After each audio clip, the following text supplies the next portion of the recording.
வணக்கம். ஆகாஷ்வாணி புதுச்சேரி. மாநில செய்திகள் வாசிப்பவர் மலர்விழி.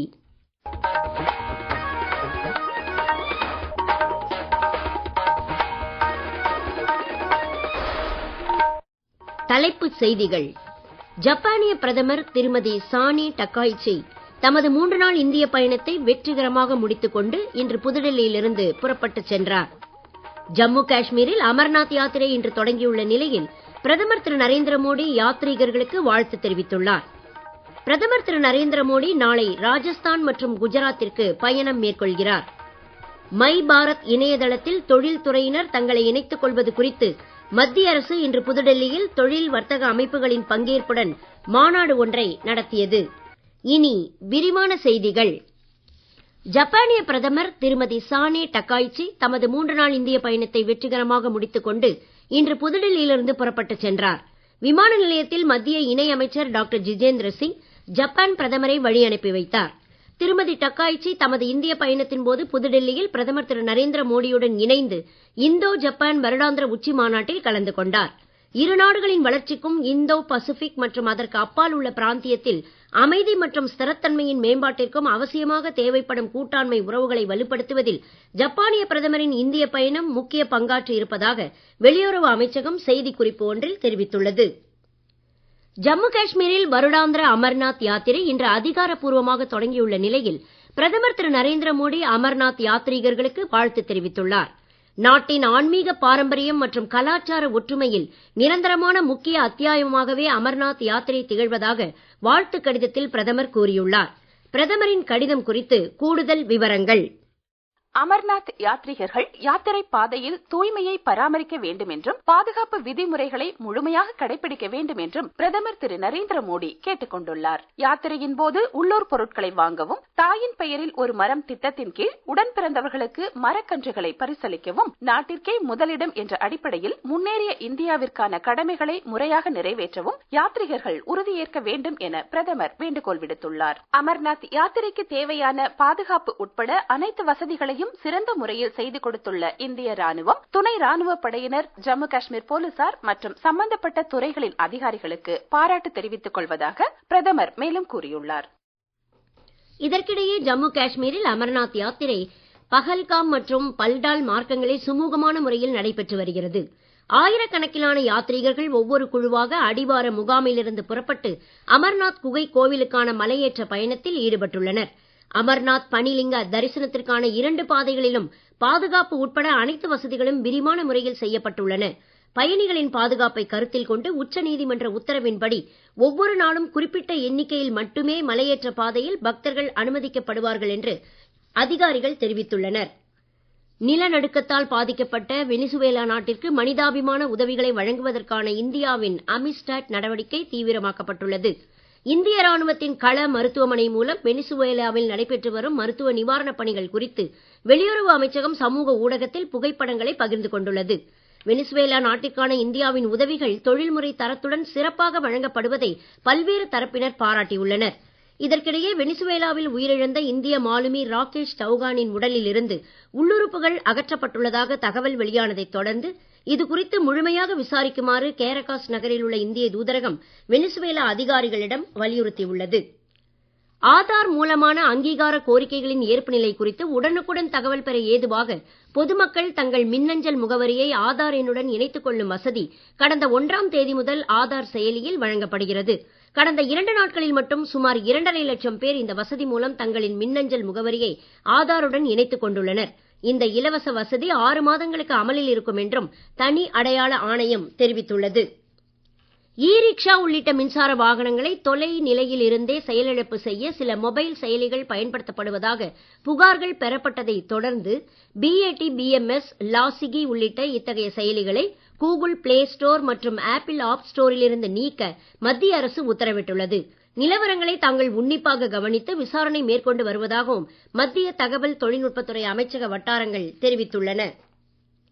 2026ஆம் ஆண்டு தொலைக்காட்சி தரவரிசை கொள்கையின் கீழ் பார்க் என்னும் ஒலிபரப்பு நேயர் கருத்தாய்வு கவுன்சிலின் உரிமம் புதுப்பிக்கப்படும் வரை இந்த அமைப்பினர் செய்தி தொலைக்காட்சி மற்றும் இதர தொலைக்காட்சிகள் பற்றிய தரவரிசை பட்டியலை வெளியிடக்கூடாது என்று மத்திய தகவல் ஒலிபரப்புத்துறை அமைச்சகம் உத்தரவிட்டுள்ளது. அமைச்சகத்தின் புதிய ஒழுங்குமுறை விதிகளுக்கு முற்றிலுமாக இணங்குவது குறித்து பார்க் அமைப்பினர் சான்றிதழ் பெற்று உரிமத்தை புதுப்பித்துக் கொள்ளும் வரை இந்த உத்தரவு செல்லுபடியாகும் என்றும் அறிவிக்கப்பட்டுள்ளது. நீங்கள் கேட்டுக்கொண்டிருப்பது மாநில செய்திகள். ஆகாஷ்வாணி செய்திகளை நேயர்கள் உடனுக்குடன் தெரிந்து கொள்ள எமது புதுச்சேரி மண்டல செய்தி பிரிவின் சமூக ஊடகங்களான @airnews புதுவை என்ற எக்ஸ் பக்கத்தையும், all India radio news Puducherry என்ற Facebook பக்கத்தையும், @RNU புதுச்சேரி என்ற யூடியூப் சேனலையும் அணுகலாம். செய்திகள் தொடர்கின்றன. பிரதமர் திரு நரேந்திர மோடி நாளை ராஜஸ்தான் மற்றும் குஜராத்திற்கு பயணம் மேற்கொள்கிறார். பிரதமரின் பயணம் குறித்து ஒரு செய்தி தொகுப்பு. ராஜஸ்தானில் 480 கோடி ரூபாய் செலவில் கட்டி முடிக்கப்பட்டுள்ள ஜோத்பூர் விமான நிலையத்தின் புதிய முனையத்தை பிரதமர் திரு நரேந்திர மோடி நாளை திறந்து வைக்கிறார். உள்நாட்டு விமான போக்குவரத்தை ஊக்குவிப்பதற்கான திருத்தி அமைக்கப்பட்ட உடான் திட்டத்தையும் அவர் தொடக்கி வைக்கிறார். ராஜஸ்தான் மாநிலம் பலோத்ராவில் மொத்தம் 1.06 லட்சம் கோடி ரூபாய் மதிப்பிலான பல்வேறு திட்டங்களை பிரதமர் நாளை தொடக்கி வைத்து வேறு பல திட்டங்களுக்கும் அடிக்கல் நாட்டுகிறார். பலோத்ரா அருகே புதிதாக அமைக்கப்பட்டுள்ள நாட்டின் முதலாவது எண்ணெய் சுத்திகரிப்பு மற்றும் பெட்ரோ ரசாயன வளாகம் ஆகியவை நாளை பிரதமர் தொடக்கி வைக்கும் திட்டங்களில் அடங்கும். நாளை பிரதமர் அடிக்கல் நாட்டும் திட்டங்களின் பட்டியலில் 2ஆம் கட்ட ஜெய்ப்பூர் மெட்ரோ ரயில் உட்பட பல்வேறு திட்டங்கள் இடம்பெற்றுள்ளன. பிரதமர் திரு நரேந்திர மோடி நாளை மாலை குஜராத் சென்று சனந்த் பகுதியில் செமிகண்டக்டர் உற்பத்தி ஆலை மற்றும் பரிசோதனை கூடத்தின் செயல்பாடுகளை தொடக்கி வைக்கிறார். உலக அளவிலான செமிகண்டக்டர் விநியோக சங்கிலியில் இந்தியாவின் நிலையை வலுப்படுத்தும் நோக்கிலான இந்தியா செமிகண்டக்டர் இயக்கத்தின் கீழ் மொத்தம் 7500 கோடி ரூபாய் முதலீட்டில் இப்புதிய வசதிகள் நிறுவப்பட்டுள்ளன. மை பாரத் இணையதளத்தில் தொழில்துறையினர் தங்களை இணைத்துக் கொள்வது குறித்து மத்திய இளைஞர் விவகாரங்கள் மற்றும் விளையாட்டுத்துறை அமைச்சகம் இன்று புதுடெல்லியில் அசோச்சேம், ஃபிக்கி, சிஐஐ உள்ளிட்ட தொழில் வர்த்தக அமைப்புகளின் பங்கேற்புடன் மாநாடு ஒன்றை நடத்தியது. தொழில்துறையினர் தலைமையிலான முன்முயற்சிகள் மூலம் இளையோர் மேம்பாடு தொடர்பான இலக்குகளை எட்டுவது குறித்தும் இம்மாநாட்டில் விவாதிக்கப்பட்டது.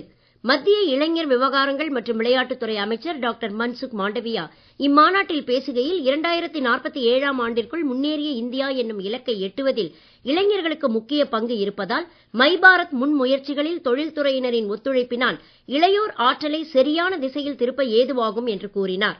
இத்தகைய ஒத்துழைப்பு மூலம் திறன் மேம்பாடு, தொழில் முனைப்பில் வழிகாட்டுதல் உட்பட தொழில்துறையினரின் பல்வேறு செயல்பாடுகளை நாட்டின் அனைத்து மாவட்டங்கள் மற்றும் கிராமங்களுக்கும் எடுத்துச் செல்ல ஏதுவாகும் என்று இணையமைச்சர் திருமதி ரக்ஷா காட்சே தெரிவித்துள்ளார்.